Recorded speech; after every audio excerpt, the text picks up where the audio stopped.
wabarakatuh. Bapak Ibu hadirin hadirat jamaah subuh Masjid Nur Huda yang berbahagia, syukur alhamdulillah pada pagi yang cerah, sejuk dan berbahagia ini kita kembali dapat hadir, berkumpul dan saling bertatap muka, dan alhamdulillah kita semua masih dalam keadaan sehat walafiat zahiran wa batinan. Salawat beserta salam senantiasa kita peruntukkan kehadiran junjungan agung kita Rasulul A'zam dan Nabil Akram Sayyidina wa Nabiyina wa Habibina wa Syafi'ina wa Azimina wa Qurrata Ayunina Sayyidina wa Maulana Muhammad Sayyidul Qawnain wa Ashrafus Sagalain wa Imamul Haramain wa Sahibul Hijratain Sayyidul Arabi wal Ajam Sayyidu Waladi Adnan beserta keluarganya, para sahabatnya, para pengikutnya, para pencintanya, para pejuangnya dan sekalian umatnya sampai hari kiamat. Bapak Ibu hadirin sekalian, karena ini adalah awal pertemuan kita setelah bahkan sebelum Ramadan, setelah hari raya, mungkin agak terlambat, tapi terlambat sedikit lebih baik daripada tidak sama sekali. Kami ucapkan selamat Hari Raya Aidil Fitri 1 Syawal 1443 Hijriah. Mohon maaf lahir dan batin, minal aidin wal faizin fi kulli am wa antum bi khair. Dengan doa mudah-mudahan amal ibadah yang telah kita laksanakan selama 1 bulan penuh di suci Ramadan, baik ibadah wajibnya maupun ibadah sunnahnya, semoga semuanya diterima oleh Allah Subhanahu wa taala, dan semoga Allah memberikan kepada kita dan kepada seluruh keluarga kita umur yang panjang dalam keadaan sehat walafiat, sehingga kita dapat bertemu kembali dengan bulan suci Ramadan di tahun yang akan datang, tentunya dalam keadaan yang lebih baik lagi. Amin Allahumma amin ya rabbal alamin. Hadirin sekalian, pagi ini kita akan bicarakan mengenai seputar minal aidin wal faizin. Ini harapan kita adik sekalian masuk dalam kelompok minal aidin wal faizin. Sebagian kita menterjemahkan minal aidin wal faizin itu artinya mohon maaf lahir dan batin. Oh itu dak sekenuan itu, dak setuluan. Minal aidin wal faizin tu arahnya ke Kertapati, mohon maaf lahir dan batin arahnya ke Pelaju. Jadi jangan kita mengartikan minal aidin wal faizin itu mohon maaf lahir dan batin. Bukan, ini satu paket kata ucapan. Minal aidin wal faizin, mohon maaf lahir dan batin. Kalau kita mengucapkan mohon maaf lahir dan batin ini, ya tak perlu nak nunggu hari raya. Hari ini baik, pagi ni baik, kalau kita sudah tidak pantas melakukan sesuatu atau mengucap sesuatu sehingga buat orang lain tersinggung, kita menyadarinya ini salah aku ini, maka kita harus minta maaf, jangan nak nunggu lebaran kaget. Jadi kalau kita ada kesalahan kepada seseorang hadirin, maka segeralah kita minta maaf lahir dan batin itu berarti taubatan nasuha ini. Jadi lahir dan batin ini bukan hanya ucapan, tapi juga dalam hati tidak ada lagi rasa dendam. Itu. Jadi ucapan mohon maaf lahir dan batin tidak mesti nak nunggu hari raya. Kalau kita berbuat salah kepada seseorang, baik itu ucapan atau perbuatan, baik sengaja maupun tak sengaja, maka segeralah kita minta maaf. Mengapa nak mencari raya ni? Ini kalau mungkin bermusuhan yang lama. Mungkin ya lama tak seteguran. Padahal hadirin sekalian, Nabi mengatakan la yahillu lil muslimin ayyahjara akhahu fawqa salasin. Tidak halal bagi seorang muslim. Berarti aman tak halal? Aman tak halal? Haram bagi seorang muslim yang tidak seteguran lebih dari 3 hari. Jadi kalau sesama jemaah ni kita tak seteguran 2 hari baik. Tak salaman 2 hari baik. Tak sombongan 2 hari baik. Hari ketiga minta maaf. Lepaskan dulu masalah apa kita salah, apa kita benar, pokoknya kita minta maaf. Siapa yang minta maaf duluan, hadirin, yang minta maaf duluan, maka orang inilah lebih dicintai oleh Allah daripada yang lainnya itu. Jadi misalnya ada dua orang berseteru, dua orang yang bermusuhan, dua orang yang tidak seteguran. Nah, kita kepengen tahu ini, kita pengen tahu siapalah di antara dua orang yang dicintai oleh Allah Subhanahu wa taala. Siapalah Nah, kalau misalnya si A dulu yang datang sama si B, mulurkan tangan, dia ngajak salaman minta maaf, maka si A ini lebih baik dari si B, dan si A ini lebih dicintai oleh Allah daripada si B itu. Pernah kelas Imam Hasan dengan Abu Hanafiyah. Ini dulur Sayyidina Hasan, lain mak, ahli Hanafiyah. Hadirin sekalian, lalu Imam ahli Hanafiyah menulis surat kepada Imam Hasan. Padahal kakaknya ini, dia nulis surat sama Imam Hasan supaya Imam Hasan ini datang minta maaf. Wahai kakakku Hasan bin Ali bin Abi Thalib, aku harap kau datang kepada aku untuk minta maaf. Kau ngajar gini, ya adik nulis kakak WA misalnya dia, aku kau datang minta maaf. Cuma ditambahnya lagi, aku ingin engkau tetap lebih baik, tetap menjadi orang lebih baik dari aku ini. Karena ada hadis yang menerangkan dari kakekmu, bahwasanya siapa yang datang duluan minta maaf, maka dia lebih baik. Kalau seandainya engkau tidak datang kepada aku untuk minta maaf, maka aku akan datang ke tempat kau untuk minta maaf. Maka sudah dipastikan aku akan menjadi orang lebih baik dari kau. Nah, aku tidak menginginkan ini. Aku tidak menginginkan. Aku menginginkan kau lebih baik dari aku. Makanya hendaklah kau datang ke tempat aku, datang untuk minta maaf. Wallah. Aja datang Imam Hasan kakaknya minta maaf. Dua adik. Adik. Ini lagi tu. Jadi kalau kita berdulu kan, lebih-lebih lagi nih berdulu kan, pada jemaah. Siapa datang tu minta maaf. Pernah Imam Syafi'i radhiyallahu an sudah menyampaikan taklimnya kepada seluruh murid-muridnya seperti kita ini ada sekalian. Dan mungkin ada satu ucapan atau yang disampaikan penyampaian daripada Imam Syafi'i ini yang buat salah satu murid tersinggung. Besoknya tak datang. Besoknya tak datang. Besoknya tak datang. Nah, ditanya Imam Syafi'i, "Ke mana fulan? Apa sakit? Apa mudik?" Maka muridnya menjelaskan, "Wahai Ustaz, yang beliau itu pernah tersinggung dengan ucapan atau penyampaian disampaikan oleh antum beberapa waktu yang lalu. Jadi dia masa tersinggung tak datang lagi." Mungkin ada juga jemaah di majlis ini. Gara-gara ceramah Ustaz Nurdin mungkin dulu gara-gara Ustaz nyinggung aku bicaranya, tak datang lagi aku. Mungkin, tapi wallah alam. Ini ada lagi Imam Syafi'i kan murid itu memang seperti kita belajar di pesantren, di sekolah, kan tahu siswa-siswa. Kalau jemaah ini kan umum. Jadi kita tidak tahu, tapi kalau di sekolah yang formal tahu kan, di pesantren atau sekolah madrasah, tiap kelas itu kan berapa santrinya, berapa siswanya. Jadi beliau ngabsen di semua ini 3 hari tidak datang. Ditanya oleh Imam Syafi'i sama yang kawan-kawannya ini. Itu alasannya, dia tersinggung. Besok malamnya dia datang kepada muridnya ni, dia ketok pintu. "Assalamualaikum."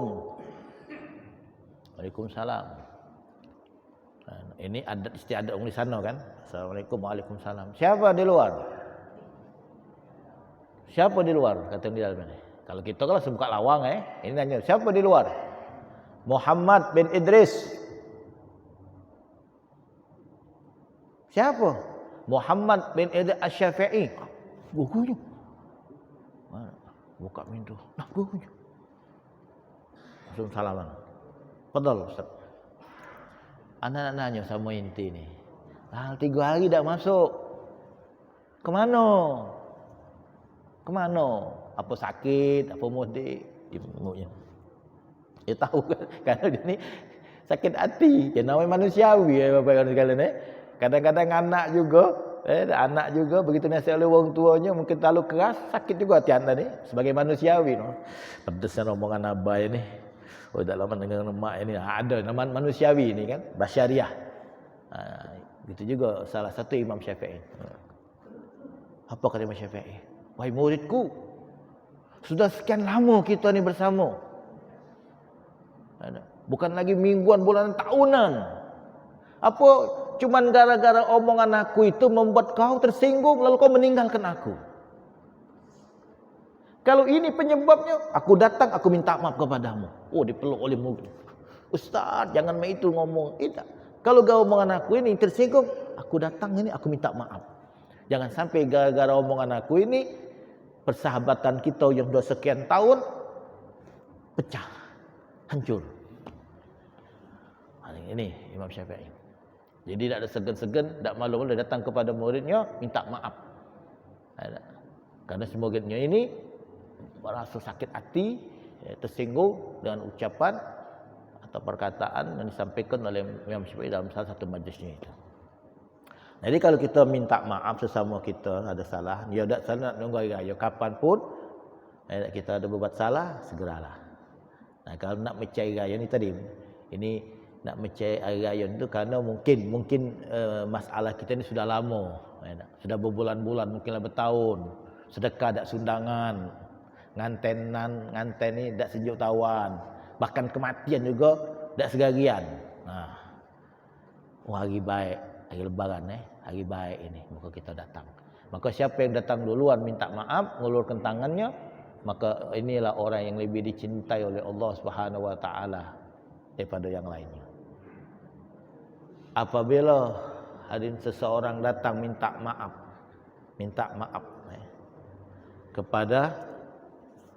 kepada orang yang bermusuhan dengan dia. Memang dia salah. Dia salah. Dia minta maaf. Maka Allah akan bangunkan rumah untuknya di dalam surga. Allah akan bangunkan untuknya rumah di dalam surga. Jadi kalau kita misalnya sesama kita ni ada tak seteguran, tak sebaikan, kalau kita datang minta maaf, memang kita salah nian, maka Allah senang apa yang kita lakukan ini, maka Allah akan bangunkan untuknya satu rumah di dalam surga. Ini dia salah. Lalu barang siapa yang datang, dia minta maaf, karena sudah lama tak sebaikan, kalau dia datang minta maaf. Padahal dia ni benar. Memang kadang-kadang ini yang terjadi. Awak salah, dia nak marah. Dia nombor kita. Kita ni ngomong, payah hati-hati, ngak motor tu. Mana ngapa mang hitam nah. Rasanya. Kendak tu kau minta maaf baik, tak maaf bang, tak sengaja bang, tak apalah tegas apa dah terjenguk, sudah selesai. Ini dia nyempet kita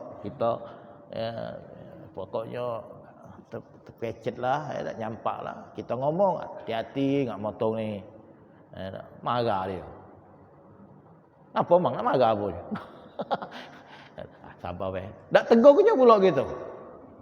Ketemu di masjid, biasa sandak salaman. Waktu sallallahu ala Muhammad sallallahu. Dia lewat inyo gitu. Lah mantapnya. Dia nombor gitu, kita ngomong baik-baik, dia marah, tak tegur kenyo gitu. Wong disalaminya kalau kita tak salaminya.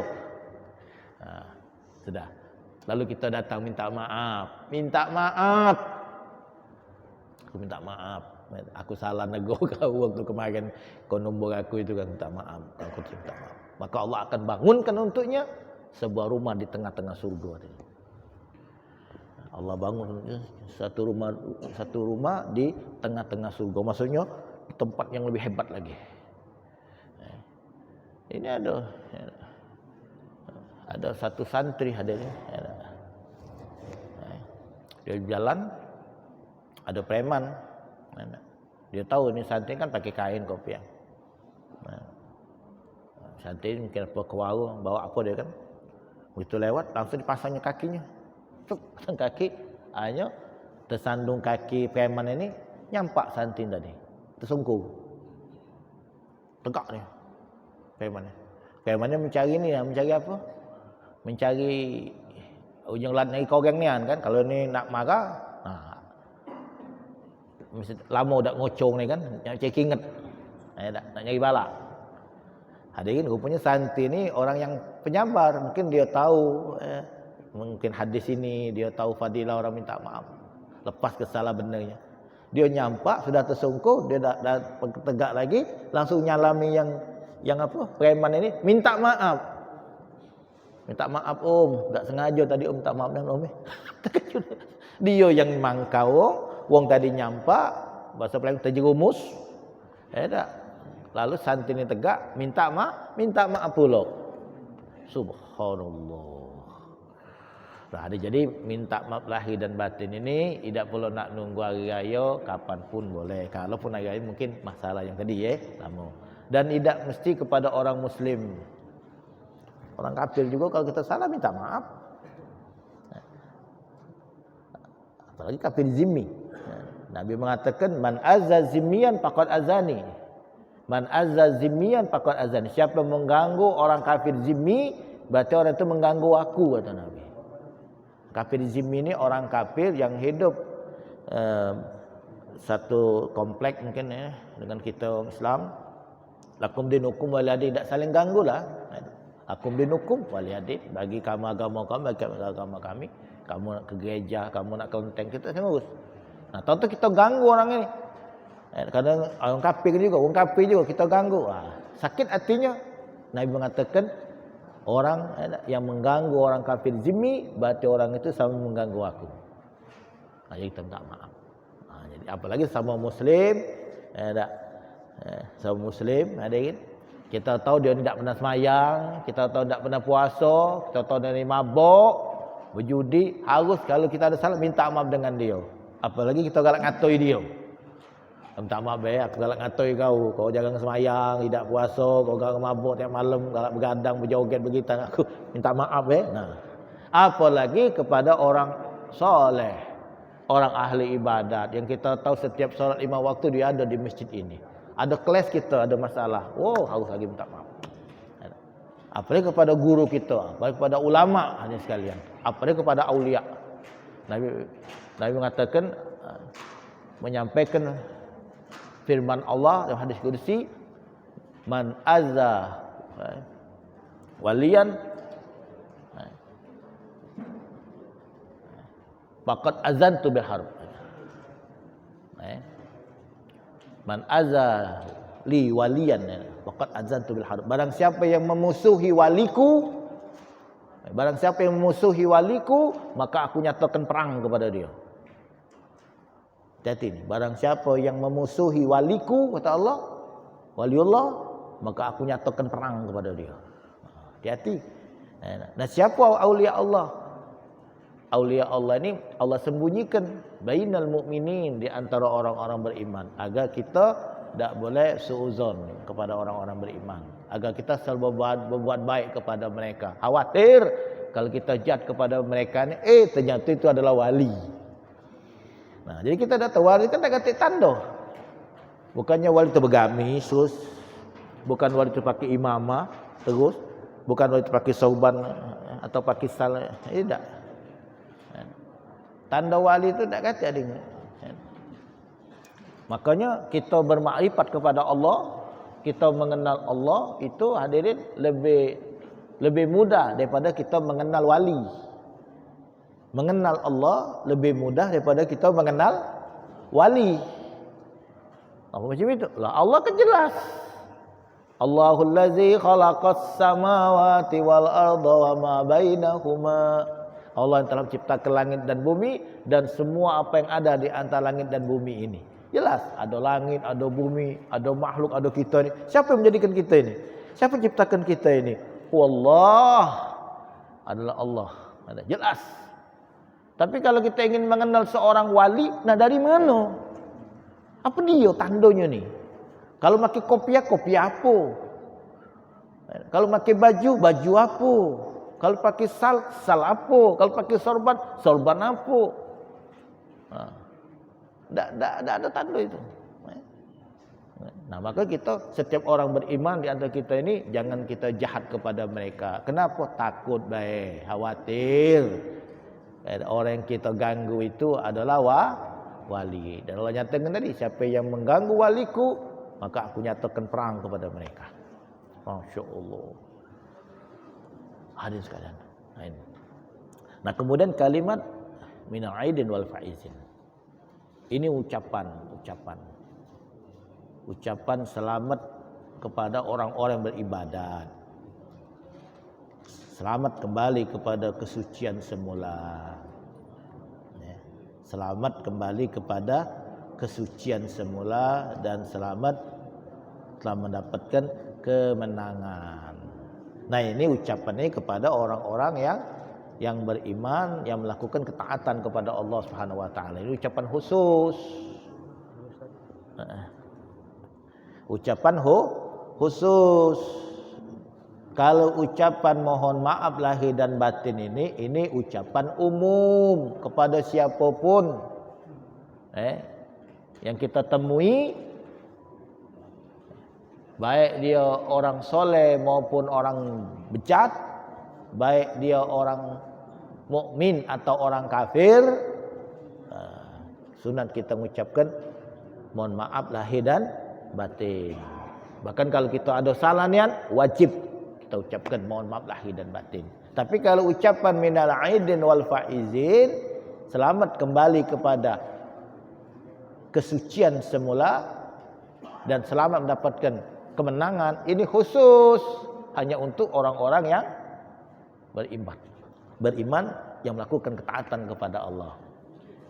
Nah, jadi kalau hari raya 1 Syawal kemarin hadirin, pada saat kita umat Islam keluar dari rumah kita masing-masing menuju ke tempat untuk salat Id, maka Rasulullah SAW bersabda, apabila umatku telah melaksanakan puasa selama 1 bulan, lalu pada tanggal 1 Syawal mereka keluar di tempatnya masing-masing menuju satu tempat untuk melaksanakan salat Id, maka Allah Subhanahu wa taala berfirman kepada malaikatnya, ya malaikati, wahai malaikatku, kullu amil yatlubu ajrahu, setiap orang yang bekerja setelah selesai pekerjaannya dia minta upah.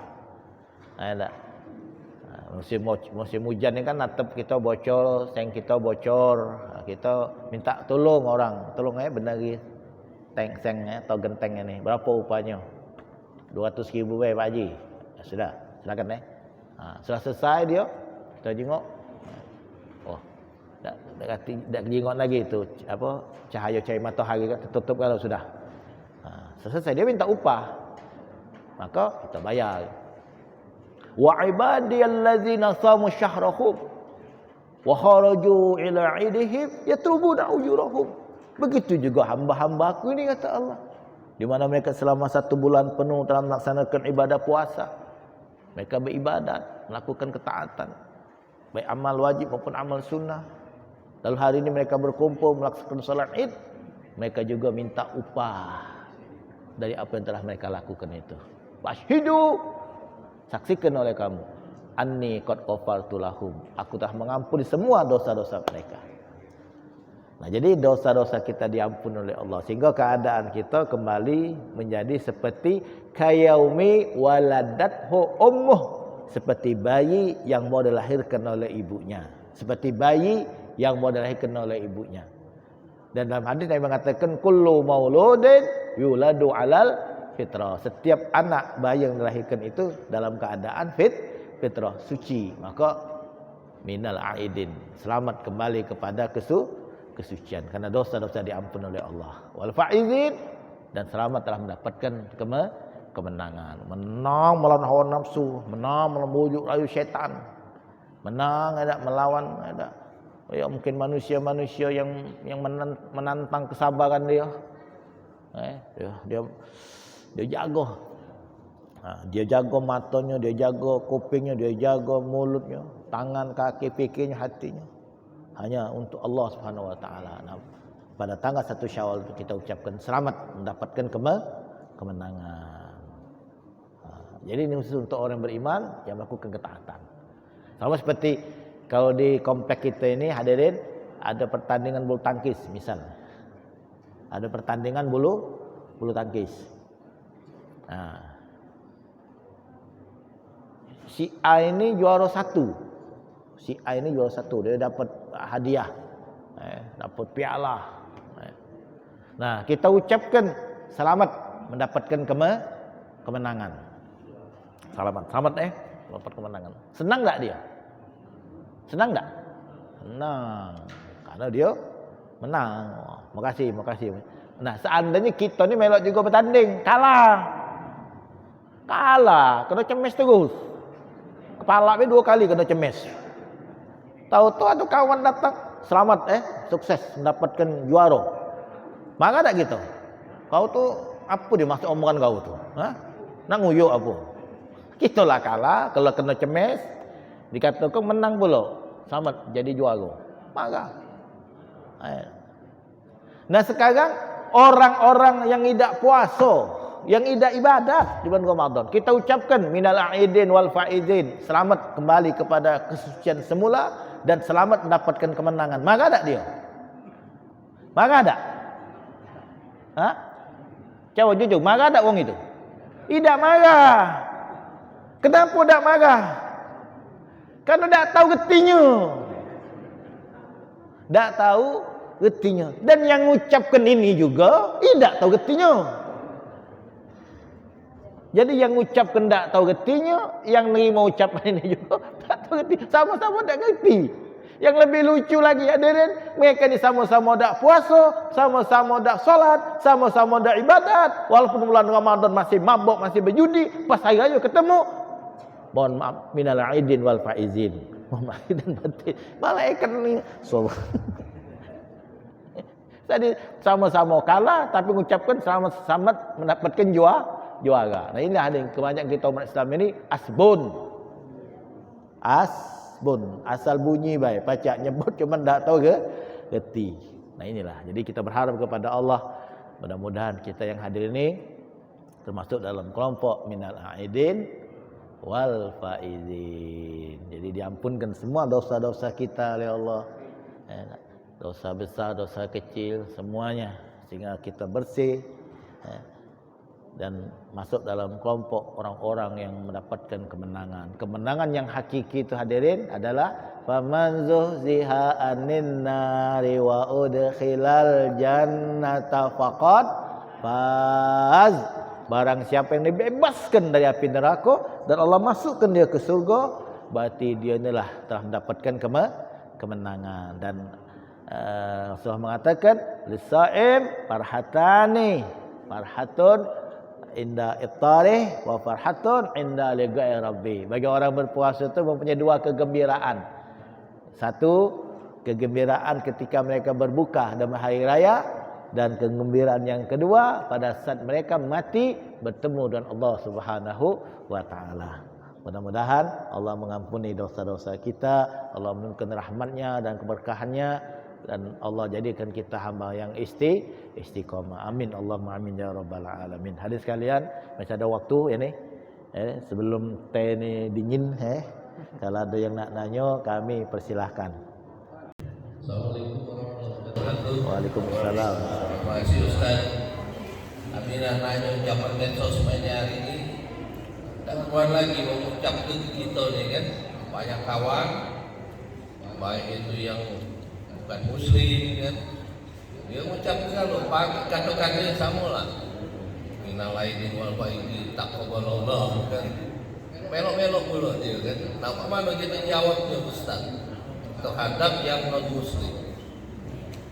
Apakah terima kasih baik? Terima kasih kan. Salam untuk keluarga misalnya ya.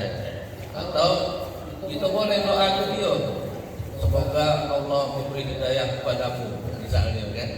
Bagaimana Ustaz? Terima kasih. Assalamualaikum warahmatullahi wabarakatuh. Waalaikumsalam warahmatullahi wabarakatuh. Kalau mereka mengucapkan kalimat ini kepada kita, dia ngucap sama kita. Misalnya tadi satu paket tadi kan, minal aidin wal faizin, selamat hari raya Idul Fitri, minal aidin wal faizin, mohon maaf lahir dan batin. Amin, kita amin sama-sama. Minta maaf kan, sama-sama. Nah, tapi kalau kita nak mengucapkan ini, ya kita niatkan baik di antara mereka yang kita ucapkan ini, atau seperti jemaah, masyarakat, kawan, pasti ada di antara mereka itu masuk dalam kelompok minal aidin wal faizin. Jadi kita sebar ke baik. Sebarkan. Tapi kalau kita secara pribadi satu orang, nah kita jenguk orang ini. Kalau orang ini tidak solat, tidak ibadat, kita ucap baik, mohon maaf lahir batin. Hari raya mohon lahir batin. Tak usah ucap minal aidin wal faizin, tak perlu. Kaget dia marah. Apalagi nak ditambah taqabbalallahu minna wa minkum. Taqabbalallahu minna wa minkum. Wong ini semayang tidak, puasa tidak, kita ucapkan taqabbalallahu minna wa minkum. Semoga Allah terima amal ibadah kami, amal ibadah kamu. Oi, aku tak semayang ni, kamu ngomong macam itu. Nak nguyuk aku apa ni? Ya dia marah kan?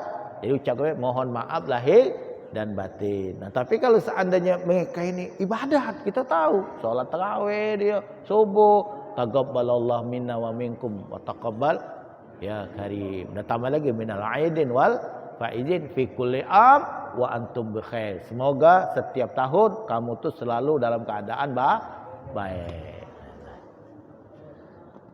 Silakan. Tak syukuri. Assalamualaikum warahmatullahi wabarakatuh. Cuma ada dua pertanyaan. Yang pertama, apakah orang-orang non-muslim apapun agamanya termasuk orang kafir?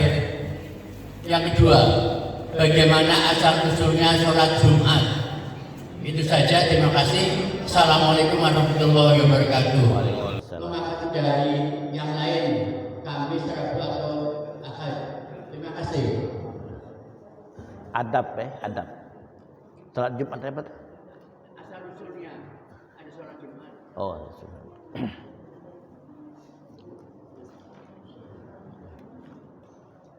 Jadi orang kafir itu adalah orang yang tidak percaya kepada Allah, tidak percaya kepada Nabi Muhammad sallallahu alaihi wa alihi wasallam. Maka dalam istilah agama kita, mereka itu kita sebut kafir.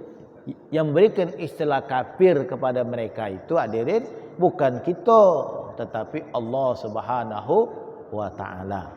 Qul ya ayyuhal kafirun. Katakan wahai orang-orang kafir. Dan orang-orang kafir itu tidak marah. Tidak marah disebut dia sebagai orang kafir, malah dia bangga. Artinya dia tidak mau percaya sebagaimana yang kita percayai. Dan mereka juga punya istilah bagi orang lain yang tidak mengikuti kepercayaan mereka. Dan kita tidak memasalahkan.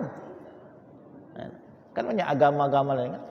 Nah, yang mana orang-orang seperti kita tidak mengikuti agama-agama lain. Nah, bagi agama-agama lain itu mereka itu mengatakan kita yang sebagai seorang muslim yang iman kepada, mungkin dikatakannya kafir istilah kita, tapi istilah mereka wallahu alam mungkin mereka ada istilah lain khusus bagi agama mereka, dan kita tidak memasalahkannya. Memang kita tidak percaya dengan agama mereka.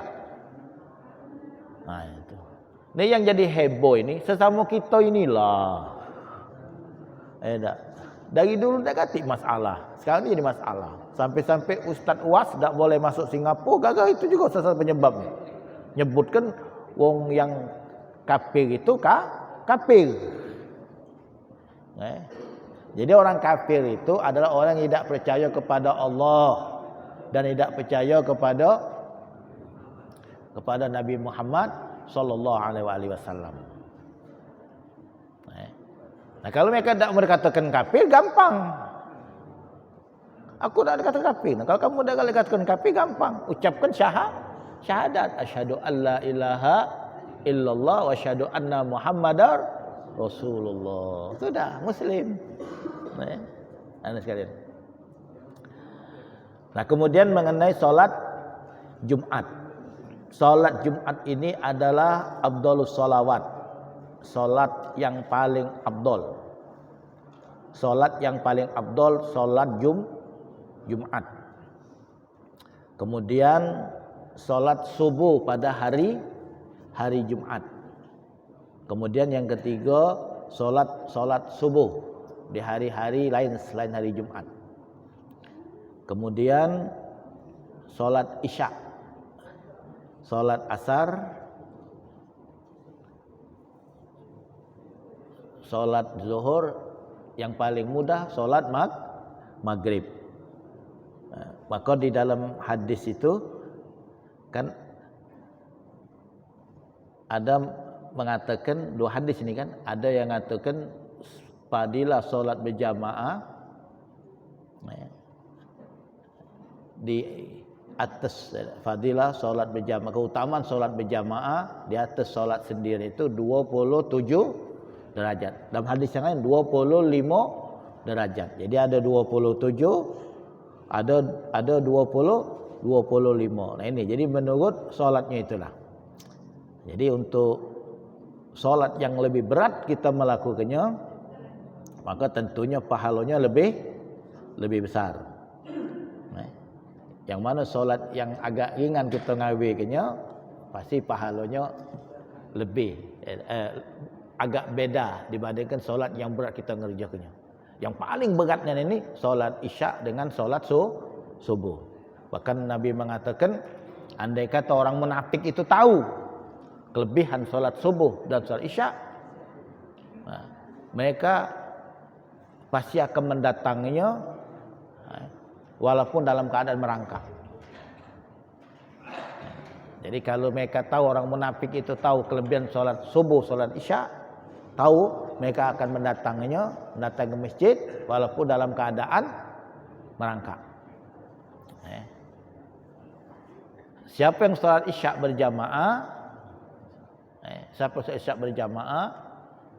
pakaan nama, maka seakan-akan dia beribadah kepada Allah separuh malam. Barang siapa solat isya berjamaah, seakan-akan dia beribadat kepada Allah separuh malam. Jadi kalau ada orang beribadat, hadirin, separuh malam, dari jam 8 sampai jam 12 malam, dia zikir, dia baca Quran di masjid ini.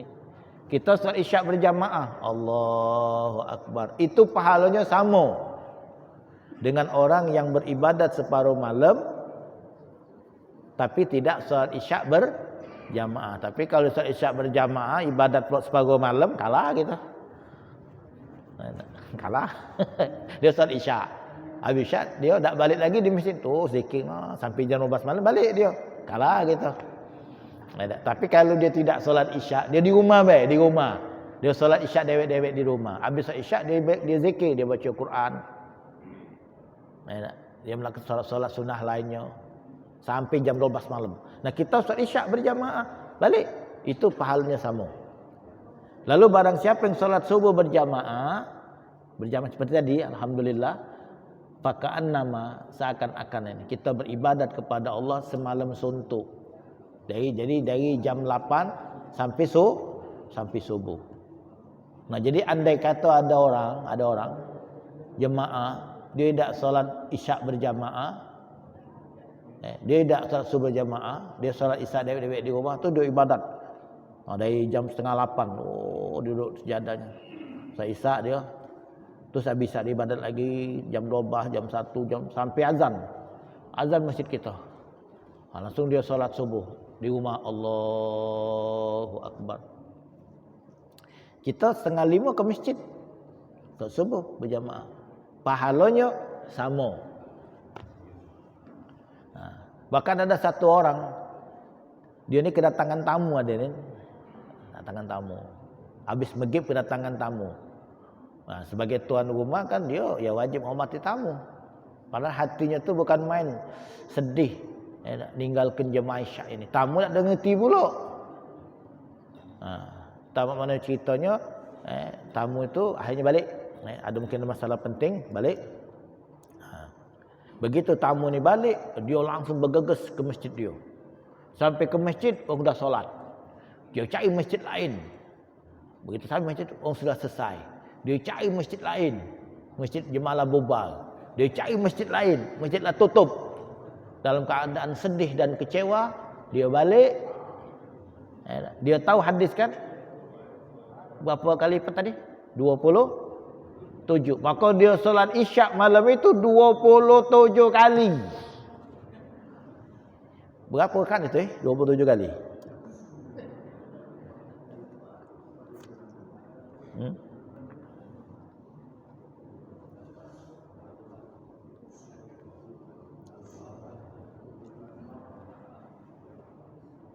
27 kali 4 108 rakaat. 108 rakaat. Nah, malam itu dia tidur. Lalu dia mimpi. Dia melihat rombongan jemaah masjid dia itu yang dikomandoi oleh imamnya mengendarai kuda cepat. Hanya dia ambil kuda, hadirin, dia kenai lagi kuda, dia kejar.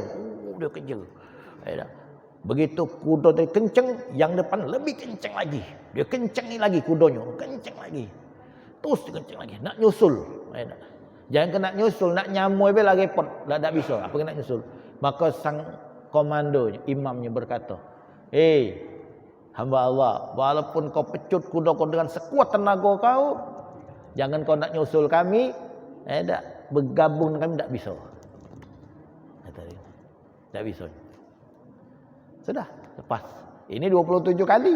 Kita ada tak solat isyak ketinggalan di masjid, kita tambahi, kita 27 kali. Ada. Aku lagi belum pernah itu. Syekh Hatim Al-Asam, dikit lagi, Syekh Hatim Al-Asam, dia berkata, aku tak pernah ketinggalan solat berjamaah kecuali satu kali. Cuman satu rakaat. Begitu dia sampai di masjid, imam dengan jamaah sudah rakaat yang kedua. Jadi aku cuma ketinggalan satu rakaat saja. Dia solat. Tapi musibah yang aku rasakan luar biasa. Musibah bagi aku. Tapi tak kata yang ikut berduka cita atas musibahku ini. Tak kata. Aku punya anak 10. Kata Syaikhul Asam, aku punya anak 10. Kalau satu orang anak aku ini meninggal, 10.000 orang akan datang bela sungkawa ke rumahku ini. Aku punya anak 10. Kalau satu orang anak aku ini meninggal, 10.000 orang akan datang ke rumah bela sungkawa sama aku. Demi Allah. 10 anak aku, anak kita mati sekaligus. 10 ikut anakku ini, bagi aku masih ringan dibandingkan musibah aku ketinggalan satu rakaat itu. Wajar tak jadi wali orang ini? Demi Allah, 10 anak aku mati kalau bagi aku masih ringan musibah ini atas musibah yang menimpa aku ketinggalan satu rakaat itu. Masya Allah. Nah, jadi balik ke pertanyaan tadi, hadirin, solat Jumat ini berarti apa? Jamaah, kelompok, berkumpul. Nah, sejarah ada solat Jumat ini, Nabi SAW ingin menyaingi agama Yahudi Nasrani. Yahudi punya hari besar, hari apa? Hari Sabtu. Nasrani hari Minggu, Sabtu Minggu. Maka dengan wahyu Allah yang disampaikan kepada Muhammad SAW, maka diadakanlah solat Jumat ini, hari raya bagi kita untuk menyaingi hari Sabtu dan hari Minggu ini. Jadi untuk mengumpulkan umat Islam berjamaah di masjid melaksanakan solat itu. Nah, ini jadi dijadikan hari Jumat hari yang paling afdal. Mestinya hari Jumat ini hari libur bagi kita untuk kita ibadat. Dulu aku sekolah di madrasah Mahad Islami Satulu Al-Kausar. Tapi bukan di Al-Kausar dulu kan, ke Kulu lagi itu. Di bawah pimpinan guru kita Kiai Haji Abdul Malik Tajuddin, Allah yarham. Itu kami libur sekolah tadi Jumat, Minggu sekolah. Sampai di pesantren Ar-Riyad waktu zaman aku itu Jumat libur. Pesantren libur, sekolah umum libur. Tapi hari Ahad sekolah. Hari Ahad sekolah. Jadi seperti biasa. Jadi hari Ahad itu bagi kami tak kata kelebihan apa-apa. Yang ada kelebihan itu hari Jumat. Jadi Kamis Jumat kami sekolah libur. menurut cara di Mekah. Di Mekah itu liburnya hari Khamis sama hari Ahad. Hari Jumat, hari Khamis, hari Jumat. Kenapa Khamis libur? Persiapan untuk ibadah solat Jumat. Nah, kita liburnya Sabtu dan Minggu. Sabtu Yahudi, Minggu Nasrani. Hari Jumat kita beraktivitas seperti biasa, macam tak kata kelebihan apa-apa. Sampai ada satu pengusaha di Surabaya, dia datang kepada ketua MUI Surabaya, dia minta kepada MUI Surabaya itu agar menginstruksikan kaum muslimin yang ada di Surabaya itu kalau pacak solat Jumat ganti hari Minggu baik. Kenapa? Karena kami merasa dirugikan. Masa dirugikan karena pada hari Jumat tu karyawan kami banyak orang muslim solat galau dia. Nah, jadi kalau pacak dipindah ke solat Jumat itu hari Minggu. Ya salam. Sampai-sampai guru aku berkata, ini kiai tua ini. Ngapui kita kalau nak sedekah Sabtu ni ni. Ngapui kalau nak sedekah Minggu ni ni. Apa dia kelebihan Sabtu Minggu itu? Akad nikah nak Sabtu, akad nikah nak Minggu, apa dia kelebihannya? Jumat punya. Dia jawab, hari libur kiai. Kalau Jumat nganting-nganting datang. Nah, cuman lebih afdal kita kalau akad nikah hari Jumat. Hari Jumat. Ini akad nikah ini, hari Jumat. Waktunya pagi. Di masjid. Di bulan Syawal. Berarti masuk ni masih? Masih Jumat depan jadi kalau yang nak akad nikah, kalau ngejut boleh jodoh, masuk bulan Syawal, cari hari Jumat, hari Jumat di masjid, waktunya pagi. Kalau kakek yang duduk baik ni, kalau ngejut boleh bini, sekalian, ini dapat kami sampaikan, mudah-mudahan bermanfaat untuk kita semua. Terima kasih perhatiannya, mohon segala kekurangannya, dan terima kasih. Walafu minkum. Wassalamualaikum warahmatullahi wabarakatuh. Subhanallahal azim.